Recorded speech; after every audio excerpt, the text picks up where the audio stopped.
और good morning bulletin की शुरुआत इस वक्त की बड़ी खबर के साथ। मध्य प्रदेश विधानसभा के मानसून सत्र का पांचवा दिन, बड़ी जानकारी। पांचवें दिन की कार्यवाही में बजट पर चर्चा होगी। सदन में पेश किया जाएगा अशासकीय संकल्प।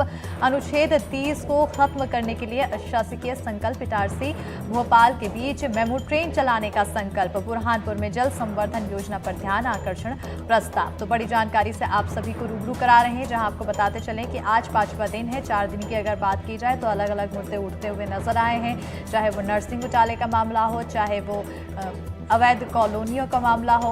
और इसके अलावा अब आज क्योंकि पांचवा दिन है तो पांचवें दिन भी अब कई अन्य मुद्दों को लेकर यहां पर चर्चा होने की बात बताई जा रही है। इटारसी भोपाल के बीच मेमू ट्रेन चलाने का संकल्प देखने को मिलेगा। यहां पर बुरहानपुर में जल संवर्धन योजना पर ध्यान आकर्षण प्रस्ताव भी रखा जाएगा आज सदन की कार्यवाही के पांचवें दिन। पांचवें दिन की कार्यवाही में बजट पर चर्चा की जाएगी और इसके साथ ही सदन में शासकीय संकल्प पेश किया जाएगा। अनुच्छेद 30 को खत्म करने के लिए शासकीय संकल्प। ज्यादा जानकारी के साथ हमारे सहयोगी अजय शर्मा जुड़ चुके हैं। सीधा रुख करेंगे हमारे सहयोगी की ओर। अजय, पांचवा दिन है आज, 4 दिन अलग अलग मुद्दे सुनाई दिए और आज कई अहम मुद्दों पर बातचीत। जी बिल्कुल। कल देर रात तक जो है सदन की कार्रवाई चली और जिस तरीके से सत्ता पक्ष और विपक्ष का रवैया इस बार सदन को चलाने को लेकर दिखा, वो बेहद सकारात्मक दिखा है। ऐसा नहीं है कि विपक्ष ने अपनी भूमिका नहीं निभाई हो या सत्ता पक्ष ने अपनी भूमिका नहीं निभाई हो। दोनों ओर से अपने अपने किरदार अदा किए गए हैं सदन के अंदर। यही कारण है कि सदन की कार्रवाई जो है इस बार जो है बेहतर तरीके से चलती हुई दिखाई दे रही है। और कल देर शाम तक जो आमतौर पर कहा जाता है कि बिजनेस पूरा होता है और उसके बाद सदन की कार्रवाई स्थगित हो जाती है, लेकिन ऐसा नहीं देखने को मिला। कल देर शाम तक दोनों ही पक्ष और विपक्ष बजट पर चर्चा करते हुए नजर आए। और इस सब के बीच में सबसे महत्वपूर्ण बात यह है कि आज सदन की कार्रवाई का पांचवा दिन है और इस पांचवें दिन कई अशासकीय संकल्प आने हैं। खासतौर पर बजट को लेकर चर्चा होनी है और इन सब के बीच में जो अशासकीय संकल्प आने हैं वो इटारसी से भोपाल के बीच मेमू ट्रेन चलाने को लेकर है, अनुच्छेद 30 को खत्म करने को लेकर है और दूसरे कई अन्य मुद्दे हैं जिनको लेकर कवायद होनी है। बुरहानपुर में जल संवर्धन योजनाओं का ध्यानाकर्षण प्रस्ताव आना है।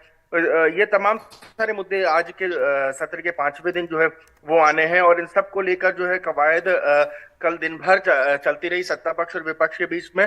लेकिन इन सब के बीच में एक सबसे महत्वपूर्ण बात जो है वो नर्सिंग घोटाले को लेकर है। कल भी दिन भर नर्सिंग घोटाले के बीच में आरोप प्रत्यारोपों का दौर जारी था और आज फिर सदन के अंदर इसी मुद्दे को लेकर गहमा गहमी देखने को मिल सकती है। खासतौर पर सत्ता पक्ष और विपक्ष के बीच टकराव रहे। और इसके अलावा यदि बात की जाए तो अवैध कॉलोनियों का मुद्दा था जो प्रश्नकाल में गूंजा था और खराब सड़कों के मामले थे जिन पर जो माननीय विधायक थे सदन के, उन्होंने ये मुद्दे उठाए।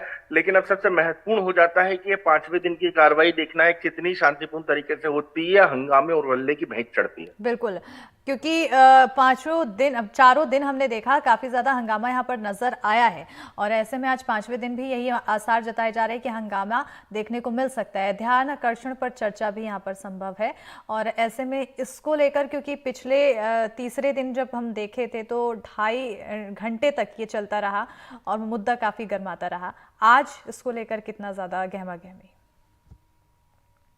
जो इसके पहले ध्यान आकर्षण था वो नर्सिंग घोटाले को लगे थे और उसे लेकर खासतौर पे आसंदी ने जो थी एक व्यवस्था दी थी और घंटों जो है उस पर चर्चा हुई थी। मध्य प्रदेश के इतिहास में सर्वाधिक चर्चा किसी ध्यानाकर्षण प्रस्ताव पर हुई थी तो वो नर्सिंग घोटाला था, जिसको लेकर विपक्ष के जितने भी सांसद, जितने भी विधायक थे, माफ कीजिएगा, उन विधायकों ने अलग अलग स्तर पे हंगामा किया था और सदन की कार्रवाई सत्ता पक्ष को मालूम था कि बाधित होगी। यही कारण रहा कि जो आसंदी थे उन्होंने व्यवस्था दी स्पीकर ने और उसके बाद लगातार चर्चाओं का दौर चलता रहा और सबके जो विपक्षी विधायक थे उन्होंने अपने स्तर पे इस पूरे मामले को लेकर अपनी बात रखी। लेकिन आज का जो ध्यानाकर्षण है उसको लेकर ऐसी स्थिति नहीं देखने को मिलने वाली है। जो तय समय सीमा है उस तय समय सीमा पर सब कुछ खत्म होगा, क्योंकि विपक्ष बहुत अच्छे से जानता है कि उसे किस मुद्दे पर जो है बात रखनी है और किस मुद्दे को सदन में गरमाए हुए रखना है।